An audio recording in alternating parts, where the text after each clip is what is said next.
Hi നമസ്കാരം, ഞാൻ സൈന്ധവിയാണ്. എന്തൊക്കെയുണ്ട് വിശേഷം? നിങ്ങൾക്ക് എല്ലാവർക്കും സുഖമെന്ന് വിശ്വസിക്കുന്നു. അതുപോലെ എനിക്ക് സുഖം തന്നെയാണ്. അപ്പോൾ ഞാൻ ഇന്ന് നിങ്ങളോട് സംസാരിക്കാൻ വന്ന സബ്ജക്റ്റ് നമ്മുടെ സഖാവ് ശ്രീകുട്ടൻ എന്ന മൂവി. നിങ്ങൾ അജു വർഗീസ് അഭിനയിച്ച മൂവി നിങ്ങൾ എല്ലാവരും കണ്ടിരിക്കും, ഇല്ലെങ്കിൽ ചില ആൾക്കാരെങ്കിലും കണ്ടിരിക്കുമെന്ന് ഞാൻ വിശ്വസിക്കുന്നുണ്ട്. കാരണം മിക്ക സ്കൂളുകളിലും ഇപ്പം തമിഴ്നാട്ടിലായാലും കേരളത്തിലും മിക്ക സ്കൂളുകൾ സ്ക്രീൻ ചെയ്യുന്നുണ്ട്. പക്ഷേ എനിക്ക് ആ മൂവി കണ്ടപ്പോഴാണ് എനിക്ക് നിങ്ങളോട് ഇതിനെക്കുറിച്ചൊന്ന് വ്യക്തമായി സംസാരിക്കണമെന്ന് തോന്നിയത്. കാരണം നമ്മളുടെ മക്കളെ എത്രത്തോളം കെയർ ചെയ്യും, ഇല്ലെങ്കിൽ അവരുടെ മനസ്സിൽ നമ്മൾ ആ ചെറിയ പ്രായത്തിൽ ഉണ്ടാക്കുന്ന മുറിവ് എത്രത്തോളം വലുതാണെന്ന് നമ്മൾ അത് തിരിച്ചറിയുമ്പോഴത്തേക്ക് കാലങ്ങൾ ഒരുപാട് കഴിഞ്ഞിരിക്കും. കാരണം വർഷങ്ങളാവും ചിലപ്പം.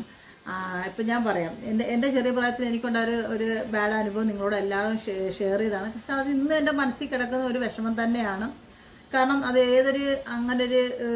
ഏതൊരു പ്രായത്തിലും ഏതൊരു കുട്ടികളെ കണ്ടാലും എനിക്ക് എൻ്റെ പ്രായത്തിൽ എനിക്കുണ്ടായ ഒരു ഫീലിങ്സ് അല്ലെങ്കിൽ ഒരു പ്രശ്നം എനിക്കത് പേടി തോന്നാറുണ്ട്. കാരണം ചിലപ്പോൾ ചുറ്റുമുള്ള ആൾക്കാരൊക്കെ നല്ലവർ തന്നെ ആയിരിക്കും, പക്ഷെ എന്നാലും എൻ്റെ മനസ്സിൽ തോന്നുന്ന ആ ഒരു പേടി, ചിലപ്പോൾ ഒരു പെൺകുട്ടി ഒറ്റയ്ക്കാണെന്ന് അറിഞ്ഞു കഴിഞ്ഞാൽ അവിടെ വേറെ ആരെങ്കിലും ഒരു അന്യ ആൾക്കാരുണ്ടെന്ന് പറഞ്ഞാൽ എനിക്ക് ഭയങ്കര ടെൻഷൻ കൂടും. അയ്യോ, ആ കുട്ടി ഒറ്റയ്ക്കാണല്ലോ എന്ന് പല രീതിയിൽ എനിക്ക് ടെൻഷൻ വരാറുണ്ട്.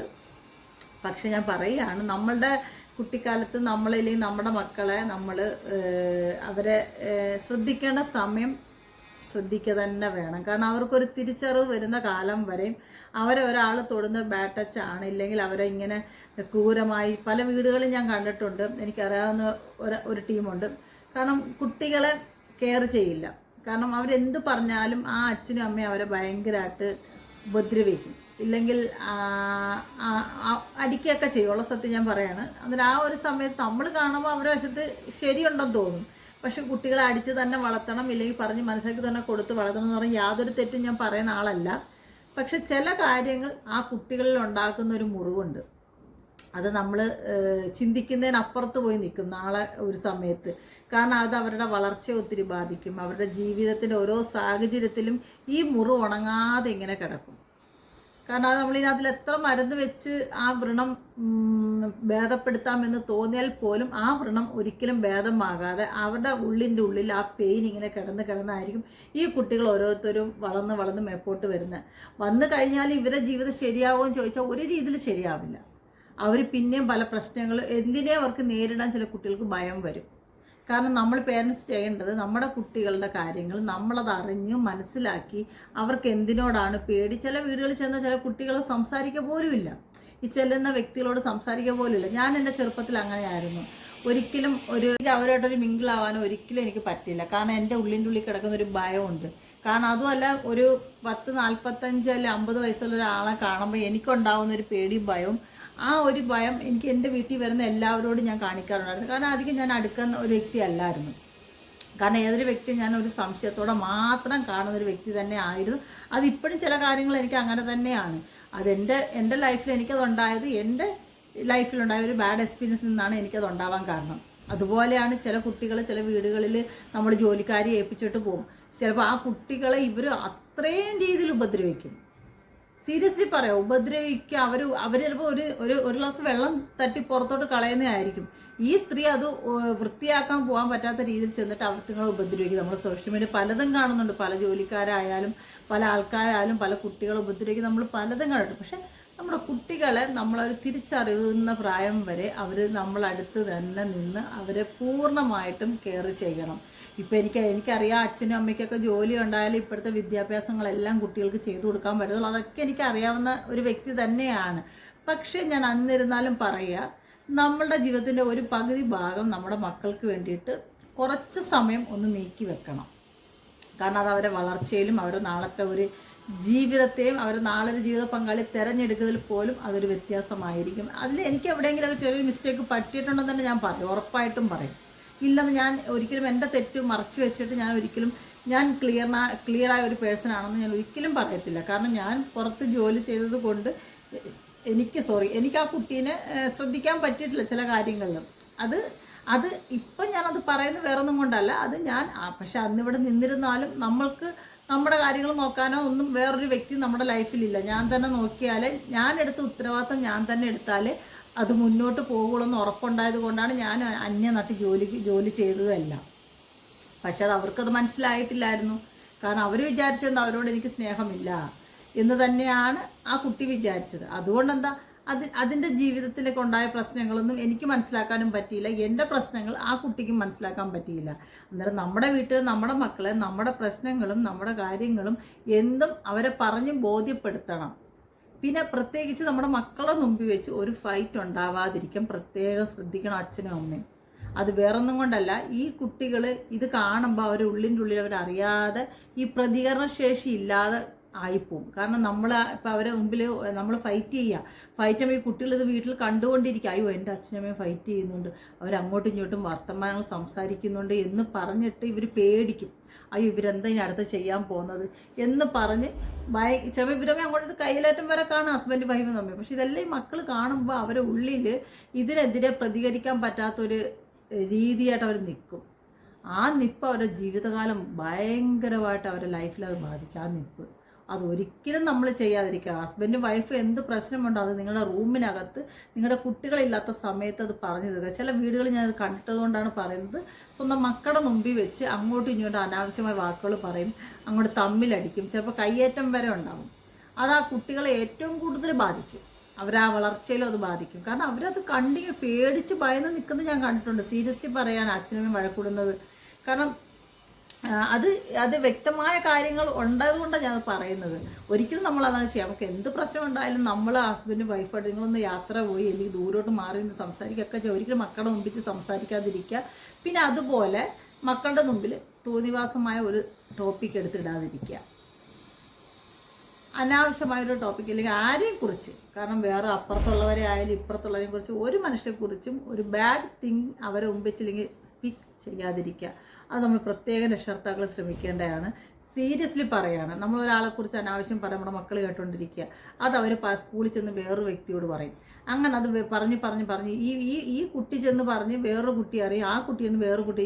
ഈ ഒരു പ്രായത്തിൽ ഇപ്പം നമ്മളും ആ ഒരു ഏജ് കഴിഞ്ഞാൽ വന്നത്. ഇപ്പം നമ്മൾ തന്നെ ആണെങ്കിൽ ഇപ്പം എൻ്റെയൊക്കെ ചെറിയ പ്രായത്തിൽ അപ്പുറത്തുള്ള ആൾക്കാരുടെ വീട്ടിൽ എന്തെങ്കിലും ഒരു പ്രശ്നം ഉണ്ടായാൽ അത് വീട്ടിൽ ആരെങ്കിലും പറയുന്നത് കേട്ട് കഴിഞ്ഞാൽ ഞാൻ അതേ രീതി ഒപ്പിയെടുത്ത് എൻ്റെ കൂട്ടുകാരോട് ഞാൻ പറയുമായിരുന്നു, ഇങ്ങനെ ആ വീട്ടിൽ നടന്നു കേട്ടോ, ഇങ്ങനെ ആ സംഭവം ഉണ്ടായിരുന്നു എന്ന് ഞാൻ പറയും. അത് നമ്മൾ ഒരിക്കലും അത് ആ ഒരു കുട്ടികൾ കേൾക്കാൻ അങ്ങനെയുള്ള കാര്യങ്ങൾ സംസാരിക്കാതിരിക്കുക. അത് ഭയങ്കര മോശപ്പെട്ടൊരു കാര്യം തന്നെയാണ്. പിന്നെ നമ്മൾ ശ്രദ്ധിക്കേണ്ട, ടീനേജ് വരെ പോയില്ലെങ്കിൽ പോലും അവർക്കൊരു തിരിച്ചറിവ്, ആൺകുട്ടികളായാലും പെൺകുട്ടികളായാലും അവരുടെ ശരീരത്തിലൊരാൾ തൊടുമ്പോൾ ഒരു ബാഡ് ടച്ച് ആണ് അവരെ ചെയ്യുന്നതെന്നുള്ള രീതിയിൽ അവർക്ക് മനസ്സിലാവുന്ന രീതി വരെ നമ്മൾ അവരോട് അത്രയും സോഷ്യലായിട്ട് സംസാരിക്കുക, പെരുമാറുക. അന്നേരം അവർക്ക് നമ്മളോട് എന്തും തരാനുള്ള ഒരു എളുപ്പ വഴിയാണ്. കാരണം എൻ്റെ പ്രായത്തിൽ എന്നോട് ആ ഒരു മനുഷ്യൻ അങ്ങനെ കാണിച്ച സമയത്ത് എനിക്കത് പറയാൻ പറ്റാത്ത, എൻ്റെ അമ്മ ഞാനുമായിട്ട് അത്രയും സോഷ്യൽ അല്ലായിരുന്നു. ഇല്ലെങ്കിൽ ഞാനത് പറഞ്ഞാൽ അവരെന്ത് വിചാരിക്കുമെന്നുള്ളൊരു പേടിയും ഭയവും എൻ്റെ ഉള്ളിലുണ്ടായതുകൊണ്ട് അത് വിശ്വസിക്കുമോ എന്നൊക്കെ ഉള്ളൊരു പേടിയും ഭയവും ഉള്ളത് കൊണ്ടാണ് ഞാനതൊന്ന് തുറന്ന് പറയാതിരുന്നത്. പക്ഷേ നമ്മളങ്ങനെ ഒരിക്കലും നമ്മുടെ മക്കളോട് ചെയ്യാൻ പാടില്ല. നമുക്കൊരു ബാഡ് എക്സ്പീരിയൻസ് നമ്മുടെ ലൈഫിൽ നമ്മുടെ മക്കൾക്ക് ഉണ്ടാവാതിരിക്കാൻ വേണ്ടിയിട്ട് മാത്രമാണ് ഞാൻ നിങ്ങളോട് ഷെയർ ചെയ്യുന്നത്. നമ്മുടെ കുട്ടികളുമായിട്ട് നമ്മൾ എപ്പോഴും നല്ലൊരു ബന്ധം കീപ്പ് ചെയ്യാം. ആൺകുട്ടികളായാലും പെൺകുട്ടികളായാലും അവർക്ക് എന്ത് ജീവിതത്തിൽ നമ്മളോട് വന്ന് പറയാനുള്ള ധൈര്യം നമ്മളായിട്ട് അവർക്ക് കാണിച്ചു കൊടുക്കണം. അല്ല നമ്മൾ അവരെ കണ്ണൂരിട്ട് പേടിപ്പിച്ചാലോ അതൊന്നും ഒരിക്കലും നടക്കത്തില്ല. അത് നിങ്ങൾ നമ്മളോട് പറയില്ല. കാരണം അവരുടെ ഒരു ജീവിതം വേറൊരു വഴിയിലോട്ട് അവർ തിരിച്ചു വിട്ട് കഴിഞ്ഞാൽ പിന്നെ നമ്മളത് എത്ര എത്തിപ്പിടിക്കാൻ ശ്രമിച്ചാലും അത് നമ്മളെ കൊണ്ട് പറ്റില്ല. അങ്ങനെ നിങ്ങൾ കാണും പല കുട്ടികളുടെ ലൈഫ് അങ്ങനെയൊക്കെ തന്നെയാണ് മാറിയിട്ടുള്ള. ഇതെല്ലാം നിങ്ങൾ കാണണമെങ്കിൽ ആ സിനിമയിൽ പോയി ഒരു പ്രാവശ്യം കണ്ടാൽ മതി, നിങ്ങൾക്കത് മനസ്സിലാവും നമ്മൾ എത്രത്തോളം നമ്മുടെ പേരൻസിന് നമ്മുടെ മക്കളുടെ ലൈഫിൽ സ്വാധീനമുണ്ടെന്ന് നിങ്ങൾക്ക് ആ ഒരു മൂവി കാണാൻ മനസ്സിലാവും. ശരിക്കും പറഞ്ഞാൽ ആ ഒരു മൂവി കണ്ടപ്പോൾ എനിക്കും ചിലതൊക്കെ ചെയ്യാമായിരുന്നു എന്നൊക്കെ ഒരു തിരിച്ചറിവ് നമ്മുടെ ജീവിതത്തിൽ ഉണ്ടാകിപ്പോവും. അതുതന്നെയാണ് ഏതൊരു പേരൻസും ആലോചിക്കേണ്ടത്. ഇപ്പോഴും നമ്മളത് മക്കളെ ഒന്നും കൂടെ ഒന്ന് കെയർ ചെയ്യുക, അവരെ ഒന്ന് സൂക്ഷിക്കുക. കാരണം അവർ ചെറിയ തെറ്റുകൾ ചെയ്ത് കഴിഞ്ഞാൽ അവരെ വലിയ രീതിയിൽ ഒരിക്കലും നമ്മളതിനെ ഫൈറ്റ് ചെയ്യാൻ നിൽക്കരുത് അവരോട്. അതവരെ പറഞ്ഞ് വിളിച്ചിരുത്തി സമാധാനത്തോടെ പറഞ്ഞ് മനസ്സിലാക്കുക, മക്കളിത് ചെയ്ത തെറ്റാണ്, ഇനി ഇത് ആവർത്തിക്കരുത്, അതിൽ വരുന്ന ദോഷഫലങ്ങളെല്ലാം പറഞ്ഞു കൊടുക്കുക. എല്ലാ കാര്യങ്ങളും അവർക്ക് പറഞ്ഞു. ഇപ്പം ജനിച്ച് വീഴുന്ന മക്കളുടെ കയ്യിൽ മൊബൈൽ എടുത്ത് കൊടുത്തിട്ടാണ് രക്ഷകർത്താക്കൾ ഇരിക്കുന്നത്. അത് അവർ കാണുന്നത് അതാണ്. കാരണം ഇപ്പം നമ്മൾ കണ്ടോണം, ഇപ്പം ജനിച്ച് വീഴുമ്പോഴേ അവർ യൂട്യൂബ് ചാനലും അതുപോലുള്ള കാര്യങ്ങളാണ് ഇന്ന് ആ അതുങ്ങൾ മേപ്പോട്ട് വരുമ്പോൾ കാണുന്നത്. ഇപ്പം ഞാൻ അപ്പം ഞാൻ പണ്ടത്തെ കാലത്തിൽ എൻ്റെ വീട്ടിൽ എൻ്റെ അമ്മയുടെ അനിയത്തി പ്രസവിച്ചിരുന്ന സമയത്ത് നിങ്ങൾ ആലോചിച്ചോണം, അവർ പ്രസവിച്ച് എത്രയോ ദിവസം കഴിഞ്ഞാണ് അവരുടെ ഫേസ് പോലും നമ്മളെ ഒന്ന് കാണുന്നത്. ഇപ്പം അങ്ങനെയല്ല, ഇപ്പം പ്രസവിക്കുന്നതേ യൂട്യൂബിലാണ്. അതും ഒരു തെറ്റായിട്ടല്ല ഞാൻ പറയുന്നത്, പ്രസവിക്കുന്നത് യൂട്യൂബാണ്. പക്ഷേ കുറേ കാര്യങ്ങൾ നമ്മുടെ ലൈഫിൽ മാറി മറിഞ്ഞ് അതൊക്കെ ജീവിതത്തിൽ വേണ്ടതാണ്, അതൊക്കെ സത്യം തന്നെയാണ്. പക്ഷേ ഇതിൻ്റെയൊക്കെ ദോഷഫലങ്ങളും നമ്മുടെ മക്കൾ അനുഭവിക്കും. കാരണം അവരുടെ ജീവിതത്തിലെ ഇതൊത്തിരി ബാധിക്കും. ഞാൻ അപ്പോൾ ഈ പറഞ്ഞു വന്ന കാര്യങ്ങൾ ഇതാണ്, നമ്മളെപ്പോഴും നമ്മുടെ മക്കളെ എപ്പോഴും ഒരു കണ്ണ് അവരെ പുറത്ത് തന്നെ വെക്കുക. കാരണം അവരുടെ പ്രശ്നങ്ങൾ നമ്മളത് അറിഞ്ഞ് മനസ്സിലാക്കണം. ഇല്ലെങ്കിൽ അവർ നമ്മളോടൊന്ന് പറയാൻ വരുമ്പോൾ അതിനായിട്ട് നമ്മൾ സമയം സ്പെൻഡ് ചെയ്യണം. ഏതൊരു രക്ഷകർത്താക്കളും ഇല്ലെങ്കിൽ സ്കൂൾ വിട്ട് വരുമ്പോൾ അവരോട് ചോദിക്കുക, നിങ്ങളിന്ന് വന്ന വഴിയുള്ള കാര്യങ്ങൾ തിരക്കാം. ഇപ്പോൾ ഏതൊരു അമ്മയ്ക്ക് ചോദിക്കാവുന്നേ ഉള്ളൂ, ഒരു ഗ്ലാസ് ചായ കൊടുത്തിട്ടോ അല്ലെങ്കിൽ സ്നാക്സ് കൊടുത്തിട്ടോ അവരൊപ്പം ഇരുന്ന് ഒരു 5 മിനിറ്റ് സംസാരിച്ചാൽ മതി.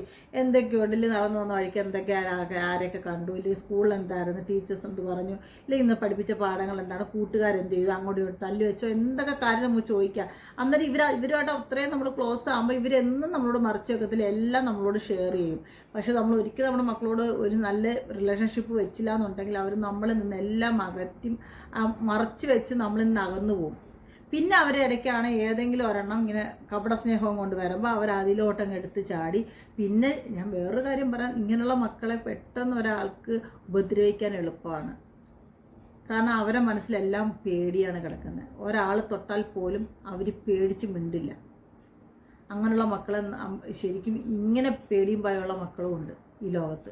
സീരിയസ്ലി പറയാം, അത് നമ്മളെപ്പോഴും കെയർ ചെയ്യും. നമ്മുടെ വീട്ടിൽ വിരുന്നുകാർ വന്നാൽ നമ്മുടെ മക്കളുടെ നമ്മുടെ ഒപ്പം നിന്ന് ഹായ് ബൈ പറഞ്ഞ് വിട്ടേക്കുക. അല്ലാതെ ഒരിക്കലും അവരെ ആയിട്ടൊരു ബന്ധങ്ങൾ വെക്കാനോ എടുക്കാനോ നിൽക്കരുത്. ഈ കാലത്ത് ഒരു മനുഷ്യനെ വിശ്വസിക്കാൻ കൊള്ളില്ല. സീരിയസ്ലി പറയാം, ഈ കാലത്ത് ഒരു മനുഷ്യനെ നമുക്കത് വിശ്വസിക്കാൻ കൊള്ളേയില്ല. നമ്മുടെ മക്കളോട് എങ്ങനെ പെരുമാറുമെന്ന് പോലും അറിയാൻ പറ്റാത്തൊരു ലോകത്തൂടെയാണ് നമ്മളിന്ന് നടന്ന് നീങ്ങിക്കൊണ്ടിരിക്കുന്നത്. അപ്പോൾ നിങ്ങൾ എല്ലാവരും ശ്രദ്ധിക്കുക, ഓരോ കാര്യങ്ങളും ഇങ്ങനെ ശ്രദ്ധിച്ചുകൊണ്ടേയിരിക്കുക. നമ്മുടെ ജീവിതം നമ്മൾ എന്താ പറയുക, ഇപ്പം നമ്മുടെ മക്കൾക്ക് ഒരു കേട് വന്നാൽ നമുക്ക് സഹിക്കാൻ പറ്റുമോ? നിങ്ങൾ തന്നെ ആലോചിച്ച് നോക്കുക. അന്നേരം നമ്മളത് ശ്രദ്ധിച്ചില്ല എന്നുണ്ടെങ്കിൽ അവർക്ക് കേട് തന്നെ വന്നാലും നമ്മൾ മിണ്ടാതിരിക്കേണ്ട അവസ്ഥ വരും. അന്നേരം വീട്ടിലുള്ളവരായാലും ഇല്ലാത്തവരായാലും വരുന്നവരായാലും എല്ലാവരും ആരുണ്ടെങ്കിലും നമ്മുടെ മക്കളുമേ നമ്മൾ ശരിക്കും ഒരു കണ്ണ് വെച്ചിട്ട് വേണം അവരെ എന്തിനും നമ്മൾ നോക്കിക്കാണാൻ. പഠിക്കുന്ന സമയമായാലും അവർ ഇരിക്കുന്ന സമയം റൂമിലാണെങ്കിൽ പോലും നമ്മളെപ്പോഴും ശ്രദ്ധിക്കും. ഒരിക്കലും ഒരു കൊച്ചു കുട്ടിയുടെ ഒന്നും ഫോൺ കൊടുത്ത് റൂമിലോട്ടൊന്നും പറഞ്ഞ് വിടുകയും ചെയ്യരുത്, ഒരിക്കലും ചെയ്യരുത്. ഇപ്പോഴത്തെ രക്ഷകർത്താക്കൾ കുട്ടികളുടെ കയ്യിലാണ് മൊബൈൽ ഫോൺ. ഇപ്പം കുറേ കാർട്ടൂണുണ്ട് മക്കൾക്ക് കാണാൻ, അതും കൊടുത്തങ്ങ് അവരെ ഇരുത്തിയിരിക്കും. അത് ചില അമ്മമാർ ചെയ്യുന്ന പരിപാടിയാണ് കേട്ടോ. ചില മക്കളുടെ കയ്യിൽ ഫോണും കൊടുത്ത് കാർട്ടൂൺ ഞാൻ കണ്ടിട്ടുണ്ട്. ചില സ്ഥലങ്ങളിൽ ചിലപ്പോൾ കുട്ടികൾ ഫോണിന് വേണ്ടി വാശി പിടിക്കുന്നത്. അത് ചോദിക്കുമ്പോൾ എന്താ പറയുന്നത്, അത് കാർട്ടൂൺ കാണാനാ. ഉടനെ കാർട്ടൂൺ കാണാൻ വേണ്ടി കൊടുക്കുമ്പോൾ ഇവത്തിങ്ങളുടെ കൈയോ കാലോ എന്തെങ്കിലും തെറ്റി ഒരു വേറെ ഒരു ചാനലിലോട്ട് പോകാനും ചാൻസ് കൂടുതലാണ്. അന്നേരം അതൊന്നും ഒരിക്കലും അങ്ങനെ ചെയ്യാതിരിക്കുക. കുട്ടികൾ രക്ഷകർത്താക്കൾ ഒപ്പം ഇരുന്ന് ടി വിയിൽ ഇട്ട് കൊടുക്കാമല്ലോ, ടി വി കാണട്ടെ. അല്ല മൊബൈൽ കയ്യിൽ കൊടുത്ത ഉടനെ ഒന്നും പഠിപ്പിക്കരുത്. അതൊക്കെ കൊടുക്കേണ്ട യൂസ് ചെയ്യേണ്ട പ്രായമാകുമ്പോൾ മാത്രം അവരെ കയ്യിൽ കൊടുക്കുക. സൂക്ഷിച്ചാൽ ദുഃഖിക്കണം, അത്രേ എനിക്കിപ്പോൾ പറയാനുള്ളൂ. അപ്പോൾ എന്തൊക്കെയുണ്ട് വിശേഷം? എല്ലാവർക്കും സുഖമെന്ന് വിശ്വസിക്കുന്നു. അതുപോലെ എനിക്ക് സുഖം തന്നെയാണ്. അപ്പോൾ അടുത്തൊരു വീഡിയോ ആയിട്ട് വേഗം വരാം. Okay, bye bye, Tata.